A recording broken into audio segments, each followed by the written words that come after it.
Friends, আগের বিভিন্ন ভিডিওতে আপনাদের সাথে আলোচনা করেছি যে এই পৃথিবীতে প্রতিনিয়ত যত মানুষের মৃত্যু হচ্ছে তার মধ্যে সবথেকে বেশি সংখ্যক মানুষ মারা যান ইসকেমিক হার্ট ডিজিজের কারণে। আর এই ইসকেমিক হার্ট ডিজিজের প্রধান কারণ হলো আমাদের রক্তে অতিরিক্ত কোলেস্টেরল এবং ট্রাইগ্লিসারাইডের মাত্রা বেড়ে যাওয়া। কিন্তু সমস্যা হলো যে আমাদের শরীরে যখন কোলেস্টেরল এবং ট্রাইগ্লিসারাইডের মাত্রা বেড়ে যায় তখন তেমন কোনো বড়সড় লক্ষণ কিন্তু আমাদের শরীরে প্রকট হয় না। অর্থাৎ এমন কোনো বড়সড় লক্ষণ আমাদের চোখে পড়ে না যে লক্ষণের উপর নির্ভর করে আমরা সন্দেহ করতে পারবো বা চিকিৎসকের কাছে আমরা যেতে পারবো যে আমাদের রক্তে কোলেস্টেরলের মাত্রা বেড়ে গেছে, আমাদের ট্রিটমেন্টের প্রয়োজন। কিন্তু আমাদের রক্তে যখন কোলেস্টেরলের মাত্রা বেড়ে যায়, সেই কোলেস্টেরল এবং ট্রাইগ্লিসারাইড মিলেমিশে আমাদের রক্ত চলাচলের রাস্তার মধ্যে যখন বাধা সৃষ্টি করে, যেটিকে মেডিকেল সায়েন্সের ভাষাতে বলা হয় অ্যাথেরোস্ক্লেরোসিস। এই অ্যাথেরোস্ক্লেরোসিসের জন্য আমাদের শরীরের অন্যান্য অঙ্গ প্রত্যঙ্গের সাথে সাথে আমাদের হাতে বা পায়ে যখন সঠিক মাত্রাতে অক্সিজেনেটেড ব্লাড পৌঁছাতে পারে না, তার ফলে যে সমস্ত সমস্যার সৃষ্টি হয় সেটিকে মেডিকেল সায়েন্সের ভাষাতে বলা হয় পেরিফেরাল আর্টারি ডিজিজ। এই পেরিফেরাল আর্টারি ডিজিজের জন্য আমাদের হাতে বা পায়ে এমন কিছু সিমটম ফুটে ওঠে যেগুলির উপর নির্ভর করে আমরা সন্দেহ করতে পারি যে আমাদের রক্তে হয়তো কোলেস্টেরল বা ট্রাইগ্লিসারাইডের মাত্রা বেড়ে গেলেও বেড়ে যেতে পারে। নমস্কার, আমি কৃষ্ণার্জুন মুখার্জি আর আপনারা দেখছেন আপনাদের ইউটিউব চ্যানেল হেলথক্রিপশন। আজকের ভিডিওতে আপনাদের সাথে এমন কিছু সিমটম নিয়ে আলোচনা করব যে সিমটমগুলি একজন মানুষের রক্তে যখন অত্যাধিক মাত্রাতে কোলেস্টেরল এবং ট্রাইগ্লিসারাইডের মাত্রা বেড়ে যায় তখন তাদের হাতে বা পায়ে প্রকট হতে পারে। তো চলুন ভিডিওটি শেষ পর্যন্ত খুব মনোযোগ সহকারে দেখুন এবং মিলিয়ে নেওয়ার চেষ্টা করুন আজকে যে সমস্ত সিমটমগুলি বলবো সেই সিমটমগুলির মধ্যে কোনো একটি বা দুটি আপনার মধ্যে বা আপনার বাড়ির কোনো আপনজনের মধ্যে রয়েছে কিনা। সর্বপ্রথম যে সিমটমটির কথা বলবো সেটি হলো হাতে বা পায়ে ব্যথা। বিশেষ করে হাতে বা পায়ের যে সমস্ত মাসেলগুলি রয়েছে তার মধ্যে যদি প্রচুর পরিমাণে ব্যথা হয়, সেই ব্যথার বৃদ্ধি হতে পারে যখন আপনি বেশি হাঁটাচলা করছেন, যখন সিঁড়ি ভাঙছেন, বা হাতের ক্ষেত্রে যখন অনেক বেশি পরিমাণে আপনি লেখালেখি করছেন বা কম্পিউটারের সামনে বসে অনেকক্ষণ ধরে আপনি টাইপ করছেন, তখন দেখবেন হাতে বা পায়ের মাসেলগুলির মধ্যে প্রচুর পরিমাণে ব্যথা হচ্ছে। কিন্তু একটু সময় যখন আপনি রেস্ট নিচ্ছেন বা বসে থাকছেন, দেখছেন ধীরে ধীরে সেই ব্যথার উপশম আপনি পাচ্ছেন, যেটিকে মেডিকেল সায়েন্সের ভাষাতে বলা হয় ইন্টারমিটেন্ট ক্লডিকেশন।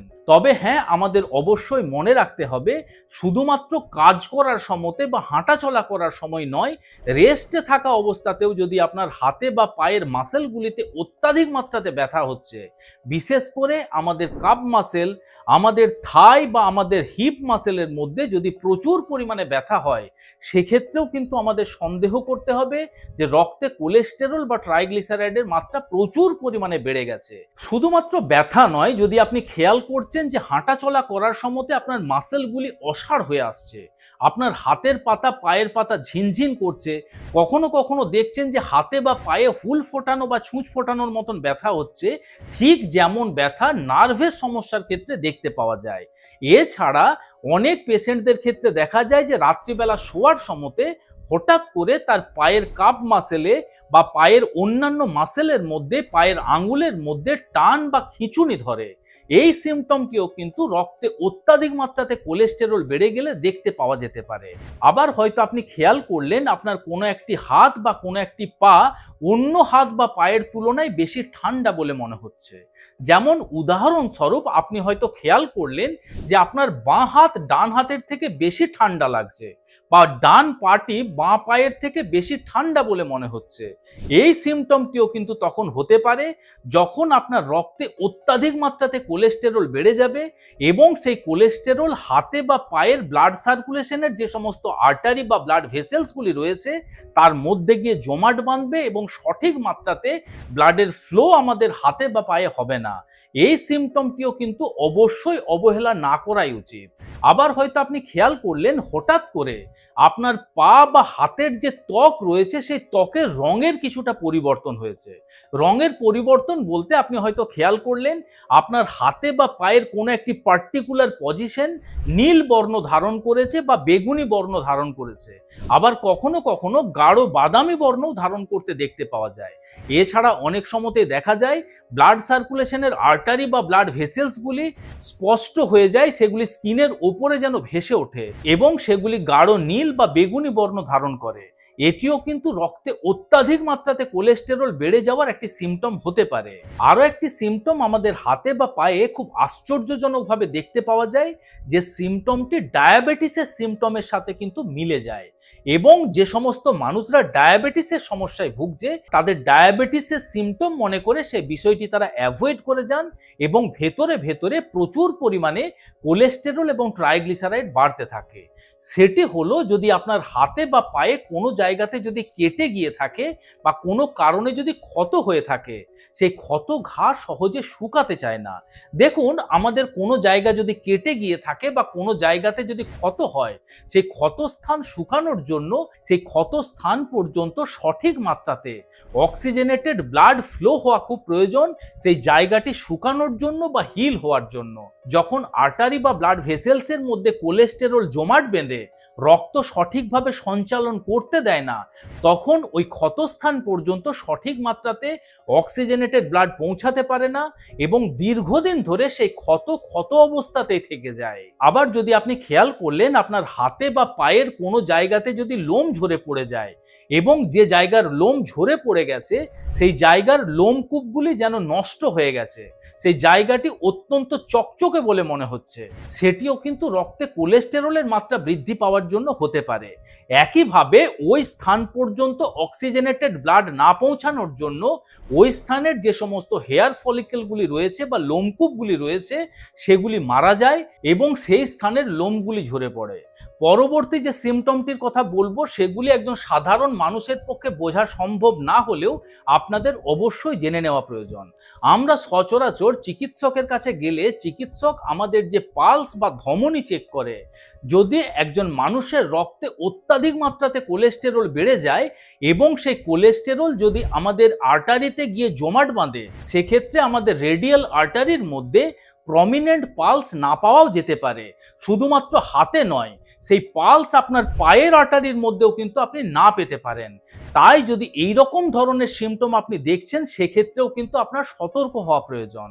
পরবর্তী যে সিমটমটির কথা বলবো সেটি হলো জ্যানথোমাস। দেখুন, এই জ্যানথোমাস কিন্তু পেরিফেরাল আর্টারি ডিজিজের সিমটম নয়। এই জ্যানথোমাস হলো আপনার রক্তে কোলেস্টেরলের মাত্রা বেড়ে গেলে এই রকম ধরনের সিমটম দেখতে পাওয়া যেতে পারে। এই জ্যানথোমাস আমাদের হাতের জয়েন্টের মধ্যে, অর্থাৎ আমাদের রিস্ট জয়েন্টের মধ্যে, আমাদের আঙ্গুলের জয়েন্টের মধ্যে কমলা রঙের বা হলুদ রঙের একটি ফ্যাট ডিপোজিট হতে দেখতে পাওয়া যায় স্কিনের নিচের মধ্যে।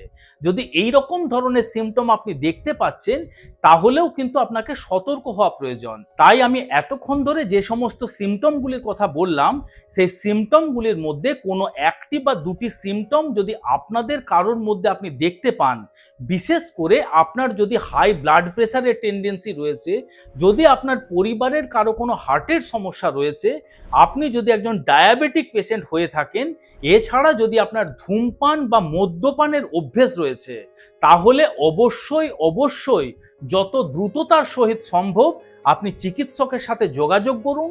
আপনার লিপিড প্রোফাইল টেস্ট করে নিয়ে আপনি নির্ণয় করে নেওয়ার চেষ্টা করুন যে আপনার রক্তে কোলেস্টেরল বা ট্রাইগ্লিসারাইডের মাত্রা বেড়েছে কিনা। তার কারণ আমি সব সময় বলে থাকি, কোনো একজন পেশেন্টের হার্টের আর্টারির মধ্যে যদি 70% থেকে 80% ব্লকেজও হয়ে গেছে এবং সেই মানুষটি যদি কায়িক পরিশ্রম বেশি না করে, সেই মানুষটি যদি বসে বসে কোনো কাজ করে এবং অল্প স্বল্প হাঁটাচলা করলে সেই মানুষটি অনুমানই করতে পারবেন না বা অনুভবই করতে পারবেন না যে তার আর্টারির মধ্যে 70% বা 80% ব্লকেজ হয়ে গেছে।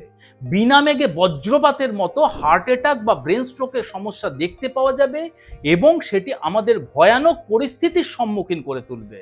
আশা করি আজকের এই ভিডিওটি আপনাদের ভালো লেগেছে, ইনফরমেটিভ লেগেছে।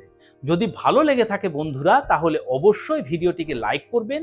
এখনো পর্যন্ত যদি আমাদের হেলথক্রিপশন ইউটিউব চ্যানেল আপনারা সাবস্ক্রাইব না করে থাকেন, তাহলে অবশ্যই চ্যানেলটিকে সাবস্ক্রাইব করে পাশে থাকার অনুরোধ রইল।